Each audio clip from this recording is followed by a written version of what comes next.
ജയ് ഹിന്ദ്. വിരമിച്ച സൈനികൻ യൂട്യൂബ് ചാനലിലേക്ക് ഏവർക്കും സ്വാഗതം.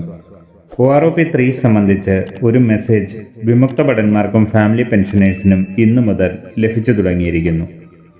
ഈ മെസ്സേജ് നൽകിയതിൽ വളരെ വലിയ ഒരു മിസ്റ്റേക്ക് PCDA സ്പർശിന് സംഭവിച്ചിരിക്കുന്നു. ഇതിൻ്റെ വിശദാംശങ്ങളാണ് ഈ വീഡിയോയിൽ. സ്പർശിൽ നിന്നും 1 ഒക്ടോബർ 2024 പല പെൻഷനേഴ്സിനും ലഭിച്ച ഒരു മെസ്സേജാണ് സ്ക്രീനിൽ കാണുന്നത്. ഡിയർ പെൻഷനറിൻ്റെ പേര്: your current pension is more beneficial than pension under OROP with effect from 1 July 2024. Your existing pension will remain unchanged. Team Sparsh.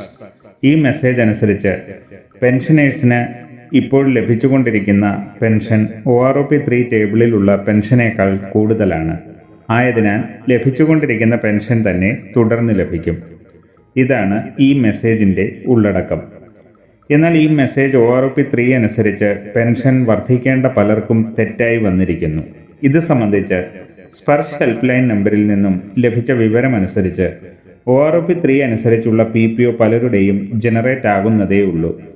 PPO generate ആകാത്തവർക്കും technical error മൂലം മുകളിൽ പറഞ്ഞ മെസ്സേജ് ലഭിച്ചിട്ടുണ്ട്. അങ്ങനെയുള്ളവർക്ക് 2 ആഴ്ചയ്ക്കുള്ളിൽ പുതിയ PPOയും 3 മാസത്തെ അരിയേഴ്സും ലഭിക്കുന്നതാണ്. അതോടൊപ്പം ഒക്ടോബർ മുതൽ പുതുക്കിയ പെൻഷനും ലഭിക്കും. ആയതിനാൽ അങ്ങനെയുള്ളവർ വിഷമിക്കേണ്ടതില്ല.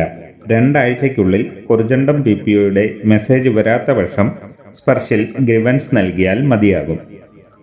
അതോടൊപ്പം ഞാൻ മുകളിൽ പറഞ്ഞ മെസ്സേജ് OROP3 അനുസരിച്ച് പെൻഷൻ വർദ്ധിക്കാത്തവർക്കും വന്നിട്ടുണ്ട്. അവർക്ക് ലഭിച്ചത് ശരിയായ മെസ്സേജ് തന്നെയാണ്. അങ്ങനെയുള്ളവരുടെ പെൻഷൻ വർദ്ധിക്കുന്നതല്ല, അതായത് പെൻഷനിൽ വർധനവ് ഉണ്ടാകുന്നതല്ല. വീഡിയോ ഇഷ്ടപ്പെട്ടാൽ ലൈക്കും സബ്സ്ക്രൈബും ചെയ്യുക, സുഹൃത്തുക്കൾക്ക് ഷെയർ ചെയ്യുക. മറ്റൊരു വീഡിയോയിൽ വീണ്ടും കാണാം. ജയ് ഹിന്ദ്, വന്ദേ മാതരം.